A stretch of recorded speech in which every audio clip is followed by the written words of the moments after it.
Hello everyone. Have a nice evening. Enjoy a good ghost story with the gentle sound of rain from BLACKRIDGE Stories, and sleep well. If you find these stories interesting, please subscribe and comment for me.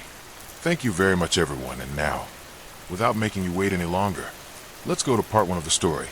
The ghost of the gold prospector in Death Valley. The sun was setting behind the jagged mountains of Death Valley, bleeding orange across the parched earth. Miles of cracked desert stretched in all directions, scattered with the bones of forgotten animals and the rusting remains of 19th century mining camps. It was a place that held stories like the desert held heat, deep in its cracks, waiting to rise again with the wind. Among the locals, there's a tale told in hushed tones, especially around campfires under the wide, starless sky. It's the story of Jedediah Jed Boone, a gold prospector who vanished without a trace in the 1880s. They say his spirit still walks the sands, luring the greedy and the curious alike to a place from which none return. Jed Boone had arrived in Death Valley with nothing but a pickaxe, a mule, and a dream of striking it rich. He was known for his obsession with an elusive gold vein said to run deep beneath the Black Mountains. Most miners left after a few months, defeated by the heat and the isolation. But Jed stayed. They say he found something, or at least, he believed he did. One day, Jed stumbled into a saloon in Panamint Springs, sunburned and half delirious. He spoke of a cave, hidden beneath a dry wash, filled with gold dust, so fine it clung to your lungs like desert sand. He'd marked a spot, he said, and was going back for more. That was the last time anyone ever saw him alive. Weeks passed, then months. His mule was found wandering near the mesquite dunes, saddle bags torn and bloody. His camp was discovered abandoned, his tools arranged neatly by the fire pit. A pot of water still warm, yet no sign of Jed. At first, people believed he'd perished in the heat, like so many before him. But then the stories began. The first came from a pair of travelers whose car broke down near Furnace Creek. As night fell, they swore they saw a man in tattered clothes standing by the rocks, waving them over. He didn't speak, but pointed toward a narrow ravine. Something about him seemed off. His skin looked gray and cracked, like dry clay. When they looked away for a moment, he was gone. They hiked out the next day, shaken and silent. Later, geologists from Nevada ventured into the canyons, chasing tales of rare minerals. He set up camp near the supposed location of Jed's cave. Days later, a park ranger found his gear scattered across the rocks, torn to shreds, and his journal buried under a cairn. The last entry read, "He watches me from the dunes. Jed, eyes like ash. I hear picks striking stone at night." They say Jed's ghost isn't just haunting the land. He's guarding something. Some believe he found the gold, but was cursed by the spirits of the land, transformed into a wraith bound to protect it for eternity. Others whisper that he never found gold at all, but something older, darker, something that wears his face like a mask. There are markers now, rocks stacked in strange formations, always shifting locations, always pointing toward that same dry wash. Tourists who follow them often go missing, their tents left zipped and undisturbed. Locals warn not to speak Jed's name at night, lest he hear you. He's listening, they say. The desert amplifies more than echoes. Last summer, a YouTuber named Cody Vale came to document Haunted Death Valley for his channel. He camped alone, vowing to find Jed's cave. His final video, uploaded by someone else days later, was disturbing. It showed Cody walking along a ridge, following cairns marked with old pickaxes and animal skulls. The sky was an unnatural shade of gray, though it had been recorded at midday. In the last minute of the footage, the camera jerked wildly. A shadow fell across the frame, long, human-shaped, but unnaturally thin. A voice whispered through static, "Gold's still here, dig with me." Cody was never found. His channel was deleted a week later. The rangers have closed off several trails due to safety hazards, but locals know better. They say the land Jed once sought to conquer has now consumed him, body and soul, and when the moon is high over the valley floor, you can hear the clinking of his pickaxe echoing through the canyons. Tourists still come, of course, some driven by greed, others by curiosity. They read the stories online, laugh at the warnings, and venture off the trails. Sometimes they return, but sometimes the wind picks up in the dead of night, carrying with it the sound of boots scraping on gravel, and the low, metallic rasp of a man whispering promises of buried treasure, if you'll only follow him into the dark. Let's get to part 2 of the story, the spirits of Alcatraz. When the last ferry leaves the island and the sun dips beneath the horizon, Alcatraz becomes something else entirely. The crashing waves of San Francisco Bay, once merely background noise, begin to sound like distant screams. The echoing calls of seabirds morph into the cries of long-dead men, and the wind, sharp, cold, insistent, seems to whisper through the crumbling walls of the prison, carrying stories not yet finished. Alcatraz is more than just a defunct federal penitentiary. It's a graveyard of violence, regret, and rage. For decades, it was home to the worst of the worst: murderers, gangsters, sociopaths. Men who could not be contained elsewhere were locked away here, surrounded by icy waters and darkness.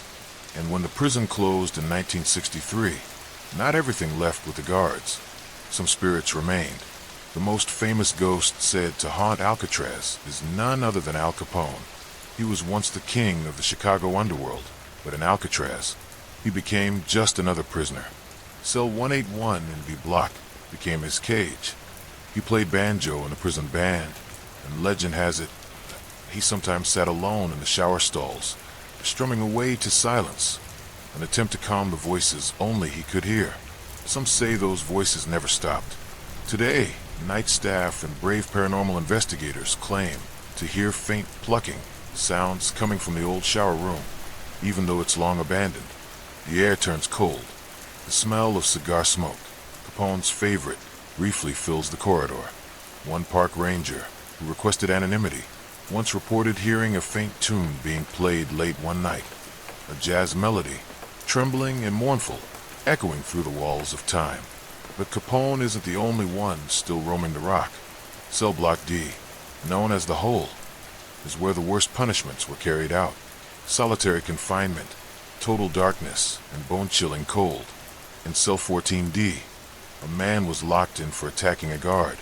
Hours later, he was found dead, strangled, his face frozen in terror. He had screamed through the night that something with glowing eyes was watching him from the corner of his cell.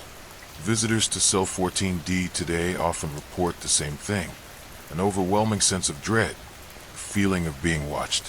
One tourist collapsed after standing in the cell for less than a minute, later describing pressure on my chest, like something trying to push me out.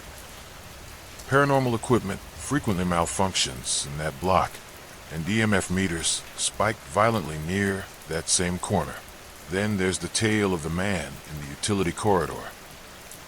In 1946, during the infamous Battle of Alcatraz, a group of inmates staged a violent escape attempt. It ended in bloodshed, with 2 guards and 3 prisoners dead. One of those prisoners, Bernard Coy, was cornered in a utility corridor and gunned down. But in the years since, maintenance workers have reported hearing footsteps and whispers in that same corridor, despite it being blocked off from public access. One janitor claimed to see a shadowy figure dart past the corner out of the corner of his eye. When he turned, there was nothing, just the sound of something metallic dragging across the floor. The corridor was empty, except for a dark smear along the concrete, too fresh-looking for comfort. Perhaps the strangest accounts come from tourists on the last tours of the day. Some speak of hearing cell doors slam shut, even though all are mechanically locked open. Others swear they've seen faces staring back at them from the dark cells, faces pale, eyes hollow, mouths moving silently. There was a woman who visited with her teenage son. As they passed Cell 13B, the boy froze, staring inside. When his mother tugged at his sleeve, he whispered, "He wants to leave." Confused, she looked into the cell, only to see nothing. But when they returned home, her son began having nightmares. He would wake up screaming, hands clenched as if gripping invisible bars.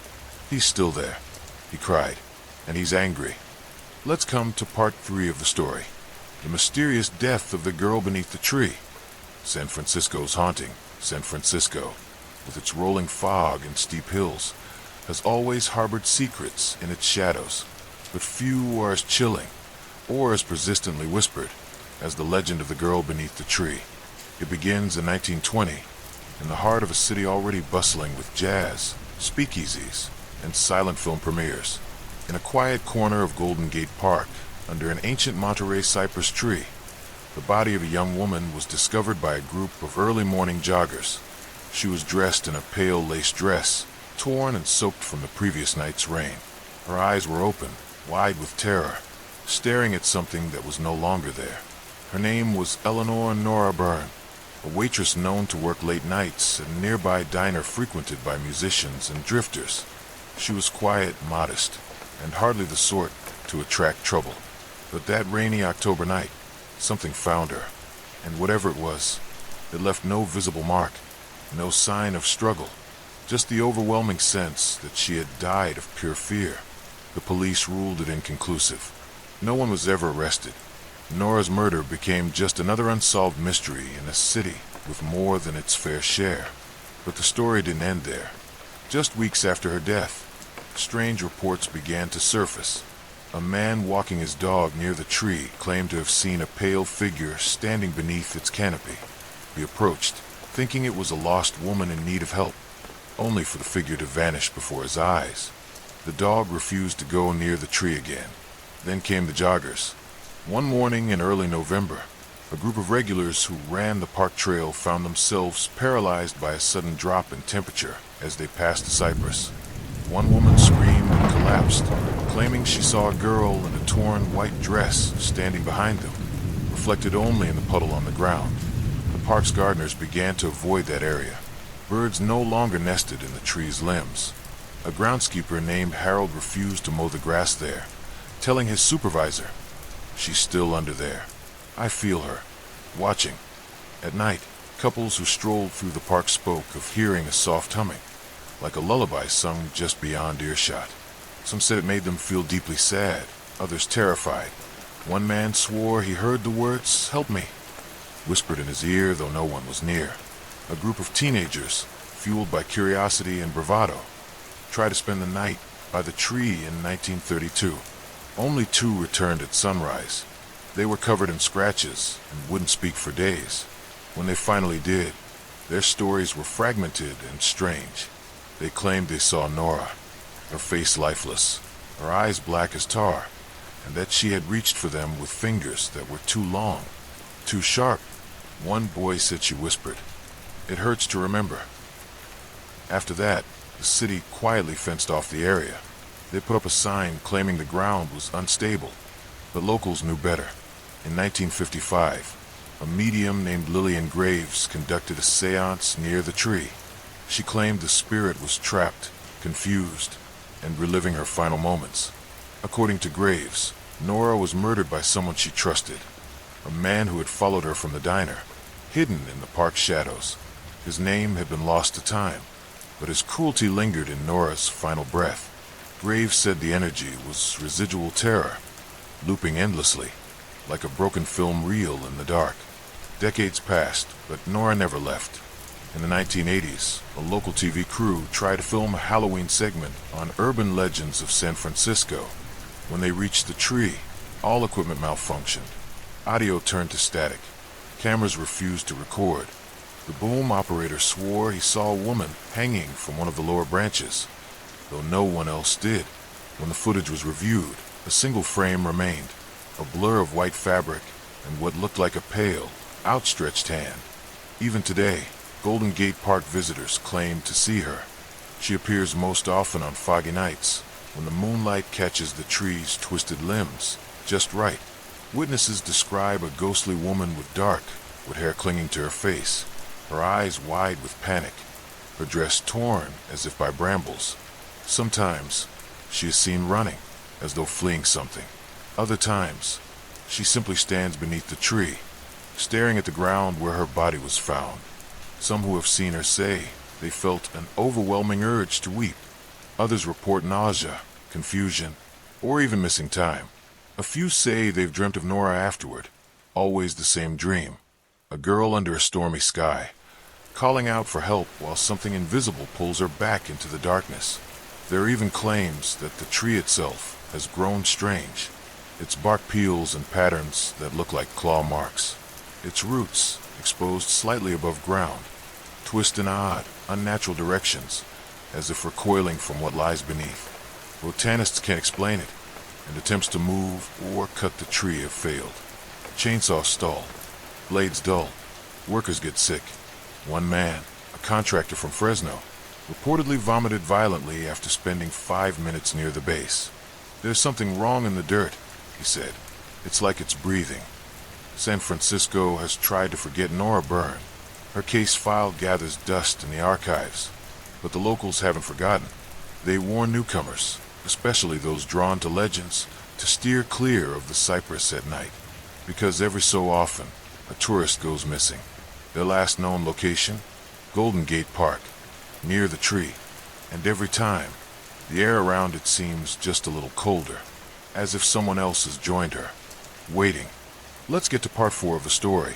The Haunted Mansion of Los Angeles. Los Angeles is a city of dreams, but beneath its glitz and glamour, some dreams curdle into nightmares. Tucked away in an aging neighborhood just north of downtown, along a street shaded by gnarled sycamores, stands a grand, crumbling mansion, elegant yet eerie. The house had long been vacant, until the Mercer family moved in. They were drawn to the property by its charm, vaulted ceilings, antique fixtures, and a sweeping staircase that spoke of a bygone era. The real estate agent glossed over its history, describing it as a classic Victorian in need of love. What she didn't mention was the string of tragedies that haunted the address. From the first night, things were wrong. Lights flickered even when the wiring had just been replaced. Footsteps echoed through the halls when no one was awake. The youngest daughter, Emily, just 6, complained about the lady in the mirror watching her sleep. At first, the Mercers chalked it up to stress. Moving was hard. The house was old. But then the basement door began opening on its own. Always at 3:33 a.m. sharp. No wind, no draft. Just the sound of the latch clicking open and a slow creak as darkness beckoned. One evening, while unpacking boxes in the attic, Sarah Mercer, the mother, found a dusty trunk tucked behind loose floorboards. Inside were faded photographs, black and white portraits of a family who once lived there. One picture showed a woman in a high-collared dress, holding 2 children. On the back was scrawled in smeared ink, "We remain where he left us." That night, the temperature in the house dropped suddenly. The family's dog, Baxter, refused to go upstairs, growling at nothing and pacing nervously. In the kitchen, glasses shattered without reason. And then there were the voices, whispers. They came from the vents, the walls, the ceilings. Barely audible at first, just fragments of sentences. But night after night, they grew louder. "Don't trust him. He's watching again. Get out." The Mercers installed security cameras to catch what they believed was a prankster or intruder, but the footage only deepened the mystery. On several nights, the living room camera recorded a faint, flickering silhouette, tall and still, standing by the fireplace. It never moved, never turned. It simply stared at the staircase until morning light erased it.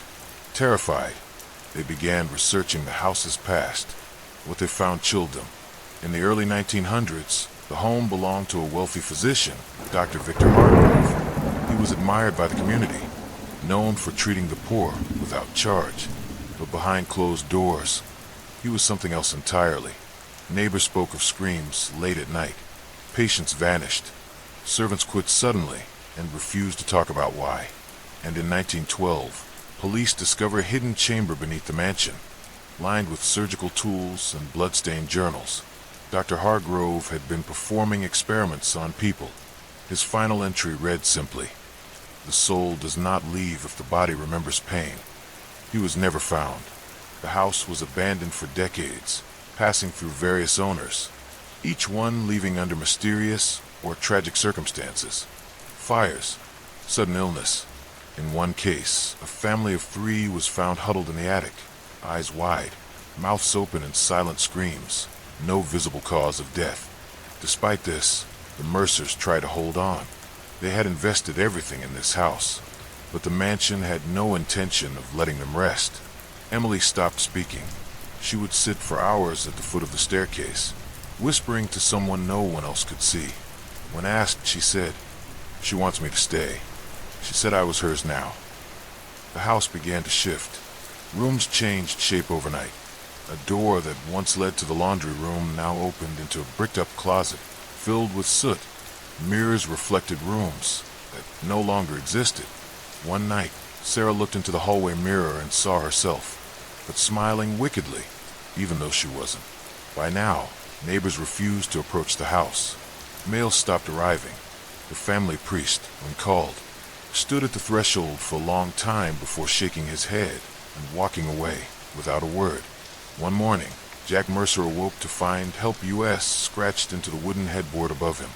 Sarah had bruises she couldn't explain, shaped like handprints, and Emily disappeared for nearly an hour, only to be found standing in the attic, her eyes rolled back, repeating the words, "He's still cutting." That night, they decided to flee, but the house fought back. Windows slammed shut, doors locked. The hallway stretched endlessly, growing darker with each step. The whispers became screams.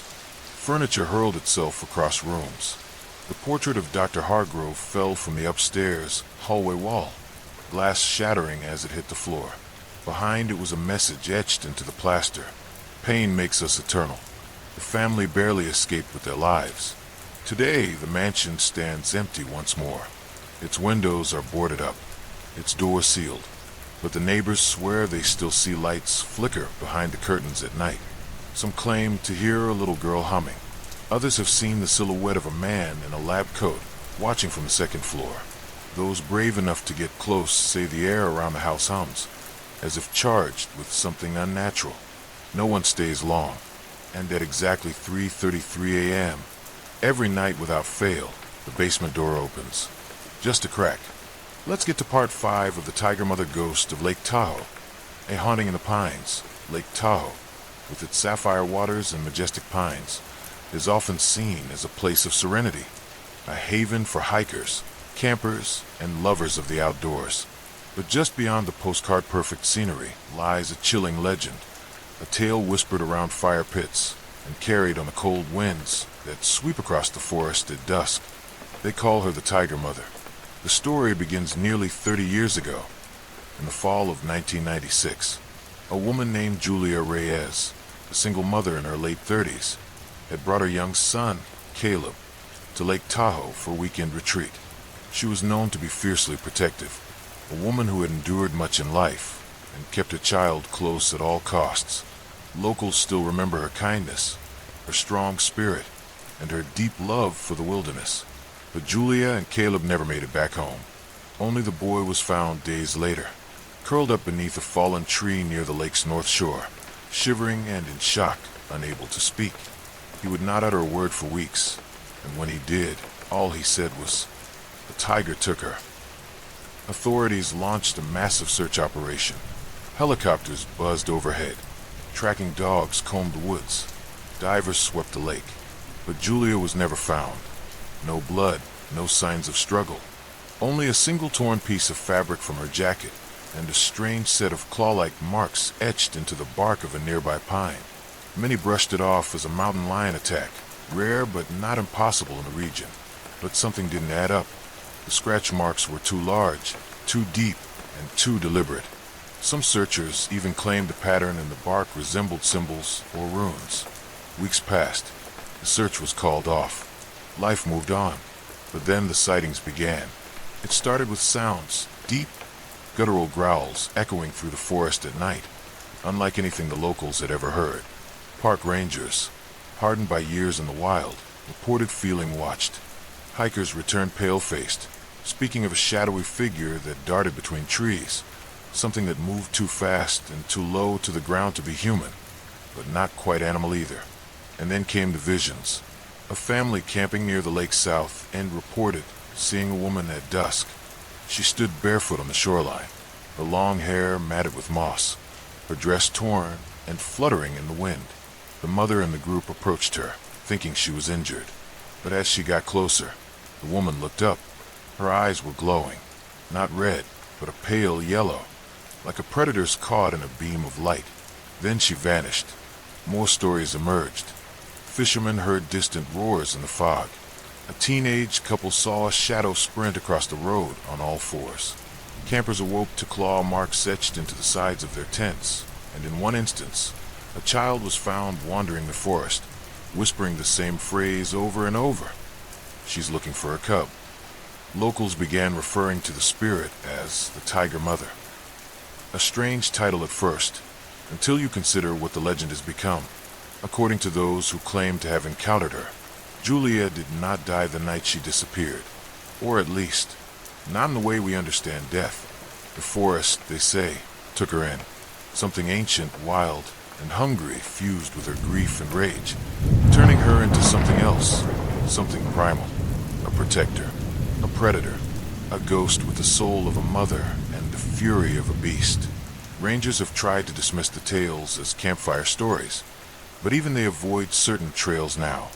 One path in particular, Pine Hollow Trail, has been unofficially renamed Mother's Path. The air feels different there. Dense, charged. Phones and GPS devices lose signal. Animals grow restless, and every now and then, hikers hear what sounds like heavy breathing just behind them, though no one is ever there.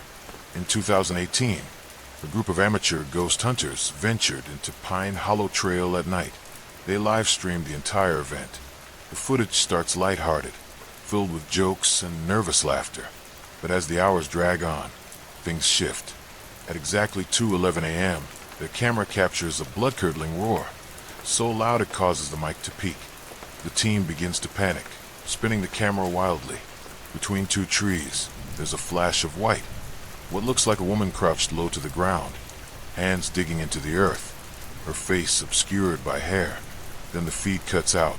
The group made it out alive, but refused to speak publicly afterward. One member moved out of state. Another was hospitalized for a nervous breakdown. The only thing they ever said on record was, "We saw her eyes. They weren't human." Today, the legend of the Tiger Mother lives on. Some believe Julia's soul remains in the forest, bound by the trauma of her death and the fierce love she had for her son. Others say she was transformed, her grief manifesting into a guardian spirit that now stalks the woods, punishing those who dare to harm the land or the innocent. And then there are those who believe the story isn't over. Each year, around the anniversary of her disappearance, the growls return, louder and closer. Shadows move faster. The air grows colder. And once, just once, a backpacker reported hearing a woman's voice whisper in his ear as he passed Pine Hollow Trail, "Don't let them take your child." Whether it's legend or truth, one thing is certain. There are parts of Lake Tahoe you do not enter after dark, because the Tiger Mother is still out there, watching, waiting, and roaring in the silence. Let's go to Part 6, A Haunted House in Palo Alto. With a lonely woman, Palo Alto is best known for its innovation, its sprawling tech campuses, and the affluence that defines California's Silicon Valley. But hidden among the perfectly trimmed hedges and high-tech estates lies an aging mansion with ivy-covered walls and shuttered windows. A house that locals refer to in hushed tones as the home of the lonely woman. It sits at the end of a quiet cul-de-sac, fenced off and seemingly abandoned. No one lives there anymore, not officially, but many say she never left. Her name was Evelyn LaGrange, a wealthy heiress from a prominent East Coast family. In the 1940s, she moved to Palo Alto with dreams of creating a new life far from the cold expectations of her old money upbringing. She built her mansion from scratch, an elegant blend of colonial charm and California modernism. It had white stone columns, ornate with carvings, and a vast rose garden that bloomed all year round. Evelyn was a brilliant pianist, a collector of rare books, and a fiercely private woman. Some say she had once been engaged, but was left at the altar. Others say she simply chose solitude. Whatever the truth, Evelyn lived alone for over 4 decades. She rarely left her property, save for trips to the market or walks through the nearby park at dusk. She died in 1983. No one discovered her body for 3 weeks. Her passing was quiet, no family, no heirs. Only a gardener who found her in the music room, slumped over her grand piano with her fingers still resting on the keys. A half-played piece remained frozen in time. According to records, the last notes struck were from Claire de Lune. After Evelyn's death, the house was inherited by the city, then passed through the hands of several developers who tried and failed to renovate it. Strange accidents, financial collapse, and a lingering sense of dread followed every attempt. Eventually, it was left alone, forgotten, boarded up, but it never stayed quiet. The first signs of Evelyn's lingering presence came from the neighbors. At night, they reported hearing soft weeping, so faint it could be dismissed as wind or imagination, but too consistent to ignore. Others claimed to hear piano music drifting through the walls, always the same melody, played over and over. Claire de Lune, broken and halting, as though someone were trying and failing to remember how to finish it. A group of college students once broke into the property on a dare. They expected dust, decay, and maybe a rat or two. What they found instead was something far worse. The inside of the house was nearly untouched by time. The furniture remained in perfect condition, the carpets clean, and a faint scent of roses lingered in the air. One of them, a girl named Melissa, wandered upstairs and entered what must have been Evelyn's bedroom. She later recalled that the mirror on the vanity was covered in cloth, but when she lifted it, she didn't see her own reflection. She saw Evelyn, gone pale, with hollow eyes, watching her from the other side. Melissa screamed. The lights flickered. Doors slammed shut. The group fled the house, leaving behind her flashlights and phones. They returned the next day with the police, but everything appeared normal, except for the mirror. It was shattered. Since then, no one has dared enter the house at night. Contractors hired to inspect the foundation have refused to return, citing strange electrical issues, tools going missing, and an overwhelming sense of sadness that seems to grow the longer one stays inside. One plumber described the sensation as being watched from the inside of your own mind. Security cameras placed outside have captured brief, inexplicable events. Shadows moving past windows, lights flickering on and off, and once, only once, a clear image of a woman in a long nightgown, standing silently at the top of the grand staircase, her eyes reflecting the light like glass. Legend says Evelyn never accepted her fate, that she waits for someone, anyone, to join her in her eternal solitude. She is not a malevolent spirit, not entirely, but her loneliness is heavy, suffocating, and contagious. Some say that those who stay in the house too long begin to feel her grief pressing down on them. They begin to cry without knowing why. They hear whispers in the walls, asking questions that have no answers. Why did you leave me? Don't go. Play with me. Just a little longer. One real estate agent who attempted to sell the property reported hearing Evelyn's voice through the old intercom system, even though it hadn't been connected in decades. The voice said, "You'll leave too, just like the rest." He quit the listing the next day. To this day, the mansion stands untouched. The rose garden has withered, the piano collects dust, and the lights flicker without electricity. Locals cross the street rather than walk past the gates. Children dare each other to throw stones at the front door, but none have ever dared go beyond the rusted fence. And at night, if you stand quietly on the sidewalk and the wind is just right, you might hear it. The soft, broken notes of a piano playing far in the distance, fading into a quiet sob. The lonely woman is still there, alone, waiting, not for rescue, but for company. Let's get to part 7 of The Haunting at the Old San Diego Mission. In the sun-soaked city of San Diego, where palm trees sway over beaches and tourists line up for tacos under neon lights, there lies a relic from another time, a place where the veil between the living and the dead grows thin. This is the story of the Old San Diego Mission, a holy site with a shadowed past and a haunting that still echoes through its stone walls. Built in the late 1700s by Spanish missionaries, the mission was one of the first religious structures erected on California soil. It was intended as a sanctuary, a beacon of civilization in a wild land, but it quickly became something else, Beneath the crosses and carved angels, blood was spilled, secrets were buried, and souls were never laid to rest. According to local historians, the mission was the site of a brutal conflict between the Spanish settlers and the native Kumeyaay people. Tensions flared over forced conversions, cultural erasure, and cruel treatment. One night, a group of native warriors attacked the mission in an act of desperation. The retaliation was swift and merciless. Dozens were killed. Some were executed in the church courtyard, others within the chapel itself. It is said that the altar was stained with blood that no amount of holy water could cleanse. From that moment on, the mission was no longer a house of peace. It became a place of whispers, of flickering candlelight and ghostly shadows. The first signs. Tourists visiting the site today often remark on the beauty of the old mission. The sun-dappled courtyards, the cool stone interiors, the scent of sage and rose bushes in the garden. But many leave with more than just photos. Some leave with a lingering chill on their skin, a headache they can't explain, or the strange sense that someone is watching them. The most common phenomena occur around midnight, especially on nights when the fog rolls in from the sea. Locals and visitors alike have reported seeing faint, glowing lights moving between the bell tower and the chapel.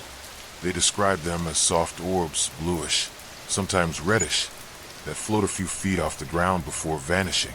Some say the lights are the souls of the slain native warriors, still wandering the grounds they died defending. Others have seen shadowy figures kneeling at the pews long after closing hours. One former caretaker, a man named Hector Alvarez, told a reporter in 1998 that he once stayed behind to lock up after a late-night event. As he walked past the sanctuary, he noticed someone kneeling near the front, dressed in dark robes, unmoving. He assumed it was a straggling priest, but when he returned moments later to ask the man to leave, the figure had vanished. In its place was a chill so intense that frost formed on the edge of the stained glass window. Unholy whispers. Then there are the voices. At night, the mission seems to breathe. Walls creak, doors rattle, and sometimes, beneath the sounds of settling stone, you can hear something else whispers. Soft, broken Spanish, native dialects long lost, Latin prayers repeated over and over, like a record stuck in a loop. One group of paranormal investigators recorded an EVP session in the old confessional booth. What they captured chilled even the skeptics on their team. The tape revealed the unmistakable sound of a woman crying, deep, guttural sobs that seemed to rise from the floor itself. But there were no women present during the recording. None at all. Locals believe it may be the ghost of a woman who lived at the mission in the early 1800s, a convert who fell in love with a young priest. When their affair was discovered, the priest was reassigned, and she was punished severely. According to legend, she hanged herself in the garden courtyard. Her spirit, full of shame and longing, never left. The Midnight Mass. The most terrifying reports come from those who have witnessed what's come to be called the Midnight Massachusetts rare and unpredictable. This phenomenon is said to occur only a few times a year, always on dates corresponding to historical events. The original dedication of the church, the night of the massacre, and the execution of a monk accused of treason. Witnesses say that if you're standing outside the mission on these nights, usually between 12 o'clock and 12:30 a.m., you may hear the unmistakable sound of a congregation, murmured prayers, the rustle of robes, the creak of benches. One witness, a college student named Jordan Mendez, recounted the event in a local podcast. He described walking past a church after a night out and hearing chanting. Curious, he peered through the locked iron gate and saw figures inside the chapel, dozens of them, all dressed in black, heads bowed as if attending mass. At the front of the altar stood a tall man in white robes, his face hidden by a hood. Jordan turned to call his friends. When he looked back, the chapel was empty. The next day, he returned to find the doors still chained shut, just as they had been for years. A sacred place, forever haunted. Despite the fear it inspires, the old San Diego mission remains a sacred place to many. Locals still leave flowers at the gates. Some light candles in memory of those who died, and a few even say prayers for Evelyn, the mourning spirit, and for the priest who led that final bloody sermon. Tourists continue to visit. Some leave shaken, others never return, but all agree on one. Let's get to part 8, the spirit of the lost girl at Santa Monica Pier. The Santa Monica Pier is a place of light and laughter. Tourists crowd the boardwalk. Children laugh over candy floss, and the iconic Ferris will spin silently against the Pacific sunset. But once the sun dips below the water and the crowd thins, an older, more sorrowful presence begins to stir. A presence tied to the sea breeze, to the wooden boards that creak under your feet, and to a girl who vanished long ago. They call her Clara, but no one knows if that was really her name. The story of the missing girl dates back to the summer of 1952. Clara, a young woman in her early 20s, had recently moved to Los Angeles from Nebraska, drawn by dreams of Hollywood stardom like so many others of her time. She was described as quiet, kind, and always lost in thought. She worked in a diner a few blocks away from the pier and often walked there after her shifts, staying until the early hours of the morning. On one of those warm July nights, Clara simply disappeared. The night she vanished. That night, Clara had finished her shift early. Witnesses remembered seeing her in her pale blue dress, the hem brushing her knees as she strolled barefoot toward the pier. A couple passing by claimed she had been feeding the gulls, staring out at the dark waves. A street musician remembered her smiling faintly at his tune before disappearing into the fog that rolled in around midnight. She never returned home. Her belongings remained untouched in her rented room. Her purse was never found. Her body was never discovered. The police searched for days, then weeks. Flyers were posted across Santa Monica and beyond, but no leads ever emerged. Some believed she had run away. Others whispered she had walked off the pier into the sea. But there was no suicide note, no reason to leave, just a void where a person had been. Then the sightings began. The first apparition.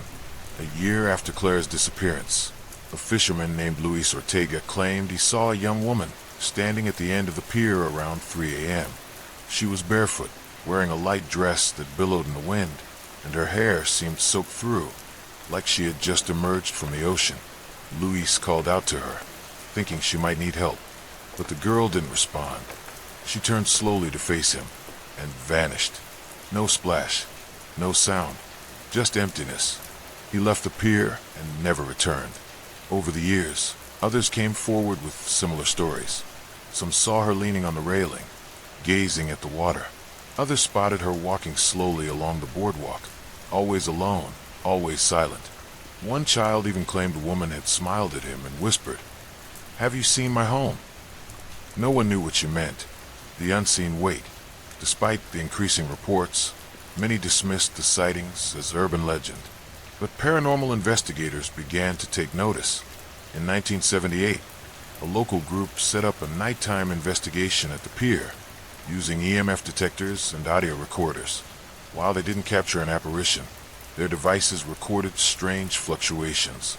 One microphone picked up a faint female voice repeating a phrase over and over. "Where did it go? Where did it go?" To this day, no one can explain the audio. Workers at the pier, especially those who stay late to clean or close, often report cold spots near the far end, even in the heat of summer. Lights flicker, radios distort, and sometimes, if you're alone, you might hear the soft patter of footsteps behind you, bare feet on wood, her reflection in the waves. A particularly chilling account came in 1992 from a night guard named Carol Fenn. She had worked the pier for over a decade and was known for her skepticism. One foggy night, while walking her usual rounds, she saw someone leaning over the railing ahead of her. Thinking it was a trespasser, she called out. No response. As Carol approached, she realized the woman's dress was soaked and clung to her frame. Her long, wet hair obscured her face. When Carol reached out, the woman turned slightly, revealing eyes that were wide, glassy, and filled with sadness. Then she was gone. Carol left her post that night and never returned. In her resignation letter, she simply wrote, "Some souls can't go home." Why she lingers. Speculation abounds as to why Clara's spirit remains. Some believe she was murdered and her body dumped into the sea, and her soul can't rest until the truth is revealed. Others think she died by suicide, but now regrets the decision, eternally searching for the life she left behind. There's a more romantic theory, too, that she was waiting for someone, a lover who never came, a promise broken, a heart left too full of longing to move on. Whatever the truth may be, Clara's presence has become part of the pier's folklore. Her image occasionally appears in photographs taken late at night, always in the distance, always near the edge. Her figure, blurry and pale, seems to blend with the mist, a warning or a plea. There are those who believe Clara's spirit doesn't simply linger. She tries to interact. A few accounts tell of people hearing their name whispered in the wind, only to turn and see nothing. One man even claimed he was about to jump off the pier during a moment of despair when he felt a cold hand grip his wrist and pull him back. No one else was there. Was it Clara, trying to prevent someone from sharing her fate? If you ever find yourself walking the Santa Monica Pier after dark, look toward the edge, listen closely to the waves, feel the wind on your neck, and if you see a young woman in a pale dress standing alone by the rail, don't follow, don't call out, just keep walking, because some souls aren't lost, they're waiting. Let's get to part 9 of the Spirits of the Fallen at Inyo Hills. The Inyo Hills stretch in silence across eastern California, a rugged spine of dry earth and weather-worn rock that seems to hold memories deeper than time itself. Unlike the bustling piers or historic prisons of other ghost stories, the Inyo Hills are quiet, too quiet, some would say. Those who travel through the region describe an overwhelming sense of being watched, of trespassing on land that remembers, and perhaps it does.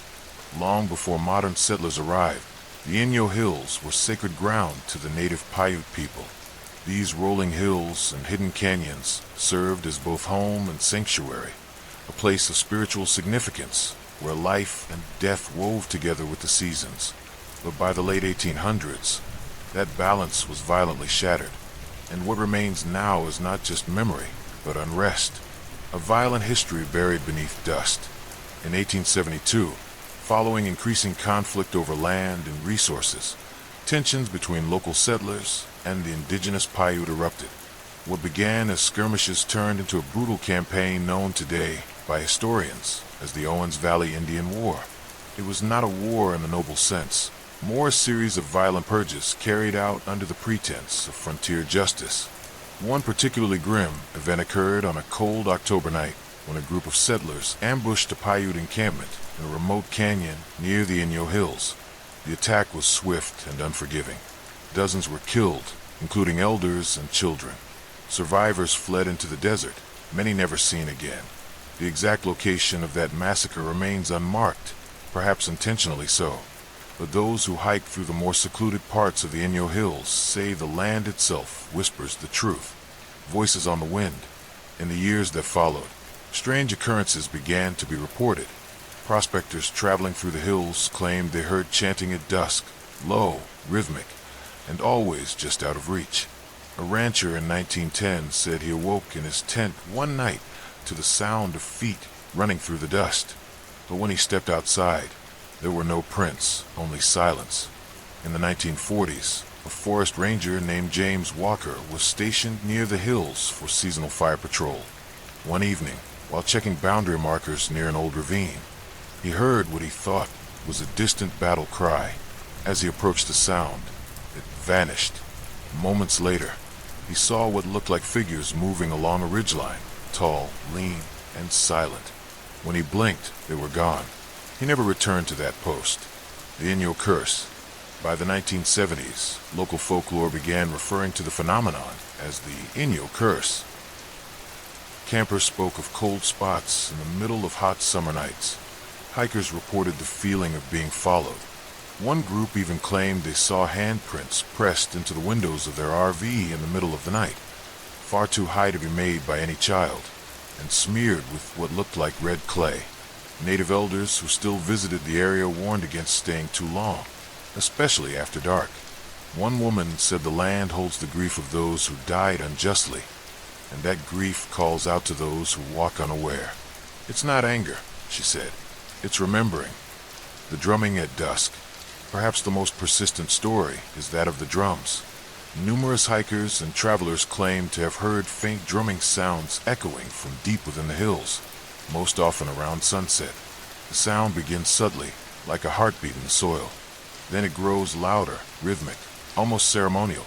No source is ever found. No instruments. No camps. Just the beat, and then nothing." A documentary team investigating the Inyo Hills in 1999 attempted to capture this phenomenon on tape. On the second night, their audio equipment picked up what sounded like dozens of footsteps circling their camp, though no one was seen. Later, on playback, a whisper could be heard behind the static. "You do not belong." The Ridge of Shadows. A geologist named Ethan Price, working with a survey team in 2005, experienced one of the most disturbing encounters. While collecting samples at dusk, he saw movement near a narrow ridge, what he thought were other members of his team. But as he approached, the figures didn't move like living people. They walked slowly, deliberately, but never turned or looked his way. He called out. They vanished. When Ethan returned to base, shaken and pale, his colleagues said they had never left the site that afternoon. He refused to work in the hills again and later wrote a personal account titled The Ridge of Shadows, warning others not to disturb the canyons where the ground still remembers. A sacred warning. Unlike other hauntings tied to individual spirits or tragic deaths, the Inyo Hills seem to harbor a collective unrest. It's not a haunting of one soul. It's the echo of an entire people wronged, the memory of a culture nearly erased. Some say the spirits don't want revenge. They want remembrance, acknowledgement, a voice. In 2012, a memorial project was proposed to honor the indigenous history of the Inyo region. While plans stalled due to bureaucratic delays, the local native community continues to hold private ceremonies in the area, offering prayers, songs, and gifts to the ancestors they say still roam the hills. If you ever visit, travelers are advised not to wander too far from marked trails, not because of wildlife or danger, but out of respect.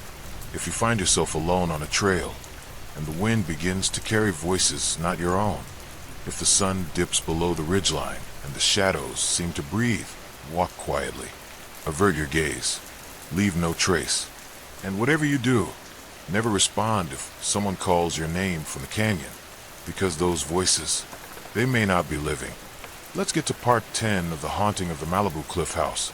Perched high above the Pacific Ocean, overlooking the endless blue of the horizon, stands an old house in Malibu, abandoned, salt-worn, and eerily still. Time and weather have stripped away much of its former glamour, but its skeleton remains, a silent witness to a dark history that few dare to talk about out loud. Once a symbol of coastal luxury in the 1930s, this house belonged to the Harrow family, a name once whispered in Hollywood circles and later etched into local legend for reasons far more sinister. And while the sun may set beautifully on the Malibu cliffs, it's in the stillness of night that this house comes alive, or refuses to let go of the dead. A house built on secrets. The Harrow residence was constructed in 1931 by Jonathan Harrow, a real estate developer who struck gold during California's building boom. The home was enormous for its time. 5 bedrooms, 2 terraces, a grand dining hall, and large bay windows that opened to a panoramic view of the Pacific. Jonathan lived there with his wife, Eleanor, a reserved yet elegant woman with a quiet grace, and their 2 young children. By all accounts, the Harrows had it all, but behind the glass walls and manicured lawns, darkness festered. Jonathan was known to be temperamental, especially as the Depression wore on and his fortune began to unravel. Neighbors reported loud arguments and strange absences. Eleanor, once seen attending garden parties and charity events, vanished from public life entirely by 1936. Then came the night everything changed. Murder on the cliffs. On a fog-heavy evening in October 1937, a housemaid named Clara found Eleanor dead in the master bedroom. She had been strangled. No sign of forced entry, no struggle. Hours later, Jonathan's body was discovered at the base of the cliffs behind the house, having leapt or thrown himself from the terrace above. It was ruled a murder-suicide. No charges were filed. The children were sent to live with relatives, and the house sat empty for years, its windows boarded and its silence heavy. But the silence did not last. The Whispering Widow. In the decades that followed, the property changed hands numerous times. Every new owner had similar complaints: inexplicable cold spots, the smell of sea brine and perfume where none should be, and, most disturbingly, whispers. Late at night, those staying in the house reported hearing a soft female voice calling out from the halls. Sometimes it repeated a name, Jonathan. Other times it simply wept. One owner described the sound as not quite human, like a sorrow trapped in wind. Lights flickered. Doors creaked open without cause. Furniture shifted ever so slightly, as if making room for someone unseen. The room that never sleeps. The master bedroom, where Eleanor died, became a focal point for the activity. Contractors hired to renovate the space reported tools vanishing or being moved. One worker fled the site after claiming he saw a woman in white standing in the mirror behind him, though no one was there when he turned around. A real estate agent attempting to sell the home in the 1970s held a private showing for a Hollywood director. During their tour, they heard what sounded like humming coming from upstairs. When they entered the bedroom, the humming stopped, but the mirror had fogged, as if someone had just breathed across it. Scrawled faintly in the mist were the words, "Still here." The deal fell through. The tragedy repeats. In 1989, a couple from San Diego bought the house, thinking the stories were just local lore. Within weeks, their dog refused to enter the master bedroom. They would awaken at night to the sound of footsteps pacing in the hallway, always stopping just outside their door.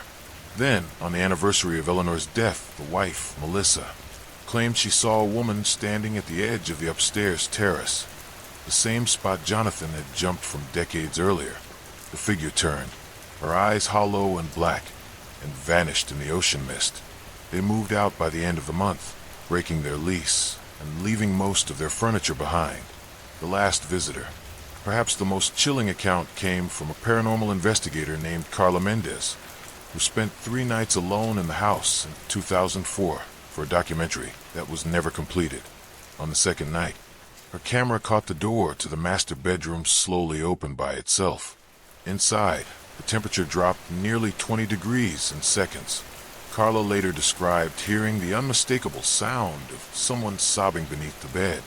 When she looked, there was no one there, but the mattress above had a fresh handprint pressed deeply into the sheet. On the final night, Carla left the house abruptly. Her only comment: some spirits aren't just restless, they're grieving, and grief can haunt a place more than any ghost. A widow's lament. To this day, the Malibu Cliff house remains uninhabited. The city refuses to demolish it due to its historical significance, but no one wants to live there. Visitors who sneak onto the property at night say the air feels dense, as though the sadness of Eleanor still hangs in the walls. Some claim to have seen her figure wandering the grounds at dusk, her white dress billowing in the ocean breeze, her face turned toward the sea waiting. Others swear they've heard her voice through the broken windows, whispering a single word: "Why?" If you ever see her, those who have encountered her say there's no malice in her presence, only despair. But it's a despair so thick it sticks to your skin, clings to your thoughts, follows you home. Paranormal experts suggest that Eleanor's soul may be stuck in a loop, reliving her final night, calling out for answers that will never come. So if you ever find yourself on the cliffs of Malibu, and you feel eyes on you, if the wind turns cold and the house groans behind you, do not look back, because the widow is still there, and she is still waiting.